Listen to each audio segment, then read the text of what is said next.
Video like जरूर कर लीजिए और ऐसे वीडियो लगातार फ्री में पाने के लिए चैनल को तुरंत सब्सक्राइब कर लीजिए और बेल आइकन को जरूर टैप कर लीजिए ताकि आगे भी सारे वीडियो आपको मिलते रहे। यूट्यूब में फॉलो करते हैं तो प्लीज ये वाला फ्री टेलीग्राम चैनल जरूर ज्वाइन कर लीजिएगा। सारे नोटिफिकेशन सारे अपडेट यहीं पे आते हैं, ध्यान रखिएगा। नमस्कार दोस्तों, स्वागत है आप सभी का ऑनलाइन एग्जाम प्रिपरेशन पर, which is the part of study for civil services.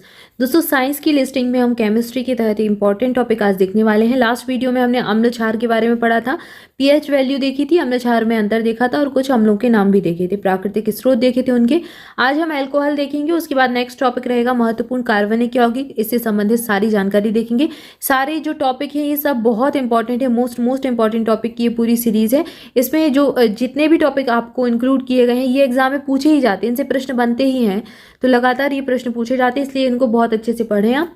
Alcohol के सूत्र है, इनका साधारण नाम है। जैसे आपसे पूछ लेते हैं कि मैथिल अल्कोहल का सूत्र क्या होता है, निम्नलिखित दिए गए ऑप्शन में से मैथिल अल्कोहल क्या है, ठीक है, तो ये पूछे जाते हैं, इसलिए इनको एक बार देख लें।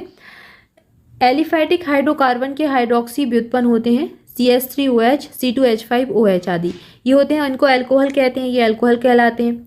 जैसे कि CH3OH है, इसको कहा जाता है मैथिल अल्कोहल। CH3 को क्या कहते हैं, CH3 मीथेन का सूत्र होता है, ठीक है, CH4 तो मैथिल और OH अल्कोहल, तो मैथिल अल्कोहल बन जाएगा।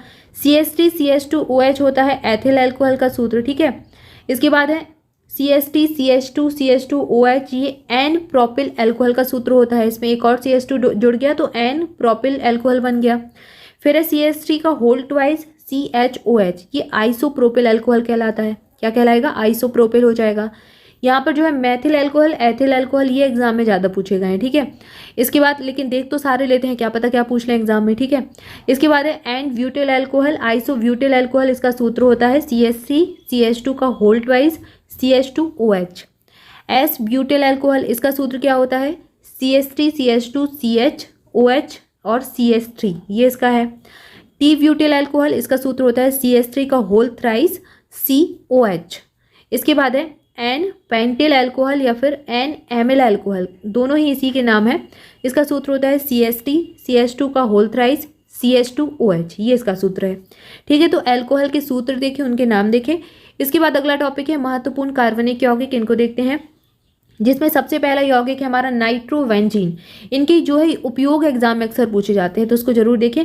नाइट्रोवेंजीन जो है C6H5NO2, ये इसका सूत्र होता है। C 6 कार्बन के अणु हैं, 5 जो है जल के अणु हैं और NO2 ये नाइट्रोजन ऑक्साइड होती है, ठीक है। तो नाइट्रोवेंजीन इसको कहते हैं।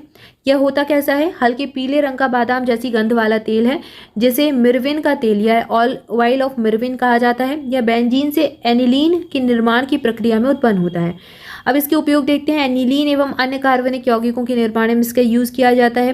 ट्राइनाइट्रोबेंजीन नामक विस्फोटक के निर्माण में इसका यूज़ करते हैं और विभिन्न प्रकार की पॉलिश और रंगों एवं साबुन के निर्माण में भी इसका यूज़ करते हैं नाइट्रोवेंजीन का। तो जो साबुन निर्माण होता है, रंगों की पॉलिश आदि, इसमें इसका यूज़ किया जाता है। ये एग्जाम में वनडे एग्जाम जो होते हैं उनमें पूछ चुके हैं एक बार। इसके बाद है डाइक्लोरोमेथेन CH2Cl2, ये इसका सूत्र है, ठीक है। एक कार्बन का अणु है, 2 जल के अणु है और क्लोरीन है इसमें। डाइक्लोरोमेथेन इसका जो है रासायनिक नाम हो जाएगा। यह एक रंगहीन, वाष्पशील और मधुर गंध वाला द्रव होता है। यह जल में अविलेय परंतु अन्य अनेक कार्बनिक विलायकों में विलेय होता है। इसका यूज़ करते हैं विलायक के रूप में, किसी सतह से पेंट हटाने में, चाय और कॉफ़ी से कैफीन हटाने में और एरोसॉल स्प्रे प्रणोदक के रूप में इसका यूज़ किया जाता है, ठीक है। तो किसी जगह पे पेंट लग गया है, उसमें हटाना है, ठीक है, तो उसके लिए डाइक्लोरोमेथिन का यूज़ किया जाता है। इसके बाद अगला है मिथाइल आइसोसाइनेट या फिर मिक इसको कहते हैं। मिथाइल आइसोसाइनेट गैस CH3NCU इसका रासायनिक सूत्र हो जाएगा। यह एक रंगहीन, विषाक्त, ज्वलनशील द्रव है। इसके संपर्क में आने से आंखों में जलन, श्वसन संबंधी समस्या और मृत्यु तक हो सकती है। यहाँ पर जो ये सबसे ज़्यादा एग्जाम में पूछा गया है, भोपाल गैस त्रासदी 1984 में जो हुई थी, ठीक है, यूनियन कार्बाइड संयंत्र से ये गैस का जो है रिसाव हो गया था, उसके कारण कई लोगों की मृत्यु हो गई थी और उसके जो प्रभाव हैं कई वर्षों तक मतलब देखने को मिले, आगे आने वाली पीढ़ियों में भी अपंगता आदि देखने को मिली। तो इसका बहुत गहरा प्रभाव जो हुआ था, बहुत ज़्यादा बड़ी त्रासदी थी, 1984 में भोपाल में हुई थी, मध्य प्रदेश के भोपाल में, ठीक है। ये जो है मिथाइल आइसोसाइनेट, याद रखें, विषाक्त गैस है। इसका यूज़ कहाँ पर होता है, कार्बोनेट कीटनाशकों के निर्माण में एवं मध्यवर्ती उत्पाद में, रबड़ और गोंद के निर्माण में इसका यूज़ किया जाता है, ठीक है। इसके बाद है अश्रु गैस, टीयर गैस जिसको कहते हैं। इसे लैक्रीमेटर भी कहा जाता है, लैक्रीमेटर इसका अन्य नाम है। इसका मुख्य उपयोग पुलिस द्वारा अनियंत्रित भीड़ को हटाने के लिए किया जाता है। अगली गैस है मस्टर्ड गैस। C2H8Cl2S या फिर सल्फर मस्टर्ड। इसका निर्माण जो है सल्फर डाइक्लोराइड SCl2 तथा एथिलीन की अभिक्रिया से होता है। तो SCl2 प्लस C2H5 एथिलीन को मिला देंगे तो हमें क्या मिल जाएगा, C2H8Cl2S, ये मिल जाएगा, हमें मस्टर्ड गैस मिल जाएगी। ये जो गैस है ये अत्यंत विषाक्त गैस होती है जिससे सरसों जैसी गंध आती है, इसलिए इसको मस्टर्ड गैस कहा जाता है। त्वचा से संपर्क होने पर यह गैस फफोले उत्पन्न कर देती है। प्रथम विश्व युद्ध में जर्मनी की सेना द्वारा ब्रिटेन एवं कनाडा की सेना के विरुद्ध हथियार के रूप में इसका यूज किया गया था। इसके बाद है DDT, डाइक्लोरोडाइफिनाइल ट्राइक्लोरोएथिन। इसका फुल फॉर्म बहुत एग्जाम में पूछा गया है। डाइक्लोरोडाइफिनाइल ट्राइक्लोरोएथिन इसका फुल फॉर्म होता है। यह रंगहीन, गंधहीन, स्वादहीन, रवेदार रसायन है। इसे कीटनाशक गुण की खोज 1939 में पॉल हरमेन मुलर ने की थी। विभिन्न कीटों के विरुद्ध संपर्क रसायन के रूप में DDT की क्षमता की खोज के लिए मुलर को 1948 में चिकित्सा का नोबेल पुरस्कार भी दिया गया था। इसका यूज देखते हैं। द्वितीय विश्व युद्ध के दौरान मलेरिया और टाइफस रोगों के विरुद्ध इसका यूज किया गया था। कृषि में कीटनाशकों के रूप में भी इसका प्रयोग किया जाता है, परंतु पर्यावरणीय दुष्प्रभाव के कारण इसमें कमी की जा रही है। अब इसका कम से कम प्रयोग करते हैं। इसके बाद है एस्पिरिन। इसका रासायनिक नाम होता है acetyl salicylic acid, acetic salicylic acid इसका रासायनिक नाम है। यह प्राकृतिक रूप से बिलो नामक पेड़ की छाल से प्राप्त होती है। एक बिलो नाम का पेड़ है, उसकी छाल से एस्पिरिन को प्राप्त किया जाता है। इसका यूज किस में करते हैं, एस्पिरिन कब खाते हैं, जब बुखार आ जाता है, ठीक है, ज्वर, दर्द, जलन आदि के उपचार के लिए इसका यूज किया जाता है। नेफ्थलीन जो है एक श्वेत रवेदार ठोस होता है जो सबसे सरल बहुचक्रीय एरोमेटिक हाइड्रोकार्बन है। यह मुख्यतः कोलस्टार और कोल तार से प्राप्त किया जाता है। इसका यूज कहाँ पर करते हैं, जो कीटाणुनाशी होते हैं उनके रूप में, कपड़ों से कीटों को दूर करने वाली गोलियों के निर्माण में यूज किया जाता है, आतिशबाजी में विशेष प्रभाव उत्पन्न करने में और प्लास्टिक रोल और रंगों के निर्माण में इसका यूज करते हैं। इसके बाद अगला है ट्राइनाइट्रोटोलुइन। यह पीले रंग का ठोस रासायनिक पदार्थ है जिसका निर्माण सबसे पहले जूलियस बिलब्रांड के द्वारा किया गया था 1863 में। यह विस्फोटक गुण की खोज जो है 1891 में कॉल हासरमैन के द्वारा की गई थी। हॉसरमैन है जिनके द्वारा 1891 में इसकी खोज की गई थी विस्फोटक गुण की। इसके विस्फोटक गुण की विस्फोटक पदार्थ भी हो सकता है।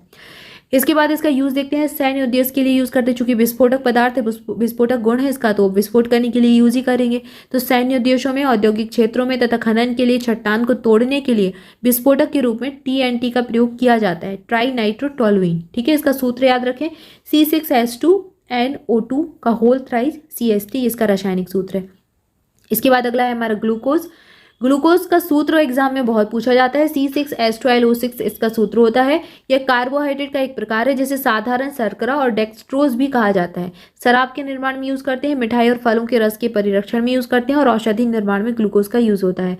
यूरिया के सूत्र एग्जाम में पूछा गया है एक बार, Na2CO Na2 इसका सूत्र होता है, ठीक है। यूरिया को कार्बामाइट भी कहा जाता है। यह प्रथम कार्बनिक पदार्थ है जिसे कृत्रिम रूप से प्रयोगशाला में संश्लेषित किया गया था। भाई ये प्रश्न एग्जाम में पूछ चुके हैं कि ऐसा पहला कृत्रिम पदार्थ कौन सा है जो प्रयोगशाला में बनाया गया था, तो ये यूरिया ही था। यूरिया में लगभग 46% नाइट्रोजन उपस्थित होता है। यहाँ देख ही रहे हैं, 2 नाइट्रोजन के यहाँ पर आपको मिल सकते हैं, NH2 46% नाइट्रोजन रहता है। प्राणियों में नाइट्रोजन युक्त यौगिकों के उपापचय में यूरिया की प्रमुख भूमिका होती है। नाइट्रोजन ही उर्वरक के रूप में यूज करते हैं, सबसे बड़ा यूज इसका यही है। इसके अलावा त्वचा और बालों के सौंदर्य प्रसाधनों में इसका यूज करते हैं। फॉर्मेल्डिहाइड और यूरिया प्लास्टिक के निर्माण में इसका यूज किया जाता है। यूरिया नाइट्रेट नामक विस्फोट के निर्माण में भी इसका यूज करते हैं। इसके बाद अगला है क्लोरोफॉर्म CHCl3 इसका सूत्र है। इसे ट्राई क्लोरोमीथेन भी कहते हैं। यह रंगहीन, मधुर, सुगंध वाला गाढ़ा द्रव होता है। यह प्रकाश की उपस्थिति में फॉस्जीन नामक विषाक्त गैस का निर्माण करता है। तो ये बहुत इंपॉर्टेंट फैक्ट है, इसलिए क्लोरोफॉर्म को रंगीन बोतलों में भरकर रखा जाता है ताकि प्रकाश इस पर ना पड़े। इसका यूज क्या है, शल्य क्रिया के दौरान रोगी की बेहोश करने के लिए निश्चेतक के रूप में यूज करते हैं। बसा, तेल, रबड़, मोम, रॉल आदि के विलायक के रूप में भी इसका यूज किया जाता है, ठीक है। तो ये पूछे जा सकते हैं, ये यूजेस बहुत इंपॉर्टेंट होते हैं। इसके बाद अगला है क्लोरोफ्लोरोकार्बन CFCS। ये मानव निर्मित कार्बनिक यौगिक है जिसमें क्लोरीन, फ्लोरीन और कार्बन उपस्थित होता है। इन्हें फ्रियोन्स भी कहते हैं और ये यौगिक अविषाक्त और अज्वलनशील होते हैं। CFCS क्लोरोफ्लोरोकार्बन जो है ओजोन परत का क्षरण करते हैं और हरित गृह प्रभाव ग्रीन हाउस गैस को बढ़ाते हैं, ठीक है। ग्रीन हाउस इफेक्ट जो है उसको बढ़ाते हैं, इसलिए इनको बैन भी किया जाता है। इसका यूज देखते हैं। इसका सबसे बड़ा यूज जो है AC और रेफ्रिजरेटर में प्रशीतक के रूप में इसका यूज किया जाता है। जो फ्रिज आपके घर में होते हैं, रेफ्रिजरेटर जिसको कहते हैं, और AC एयर कंडीशनर जो होते हैं उनमें इसका यूज होता है। डाई क्लीनिंग में विलायक के रूप में, चिकनाई कम करने वाले विलायक के रूप में, और एरोसॉल प्रणोदक के रूप में इसका यूज़ किया जाता है। तो ये इसके यूजेस हैं।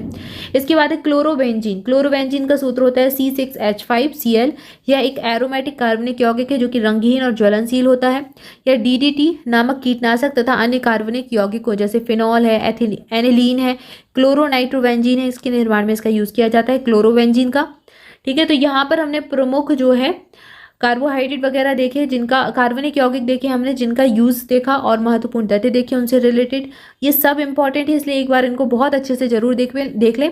एक बार वीडियो को स्पीड में अभी आप देख सकते हैं ताकि आपको चीज़ें याद हो जाए। यूजेस पर ज़्यादा फोकस करें, यूजेस एग्जाम में कई बार पूछे जाते हैं और कभी कभी इसके जो रासायनिक सूत्र है ना ये भी पूछ लेते हैं, जैसे मिथाइल आइसोसाइनेट का, और ये आपसे नेफ्थलीन आदि का और ग्लूकोज का पूछ चुके हैं एग्जाम में। यूरिया का एग्जाम में पूछा जा चुका है, क्लोरोफॉर्म का आपसे पूछ सकते हैं, तो ये जरूर ध्यान दें। ठीक है, तो यहाँ पर हमने इसको देखा। इसके बाद अगला जो हमारा टॉपिक है, अगला टॉपिक हम देखेंगे बहुलक आदि के बारे में नेक्स्ट वीडियो में। तब तक के लिए आप सभी चैनल के साथ जुड़े रहें, चैनल को सब्सक्राइब जरूर कर दें। मोर अपडेट्स के लिए ऑनलाइन एग्जाम प्रिपरेशन का टेलीग्राम ग्रुप भी ज्वाइन कर सकते हैं, लिंक आपको डिस्क्रिप्शन में मिल जाएगी। Thank you for watching this video. मिलेंगे नेक्स्ट वीडियो में। Thank you so much.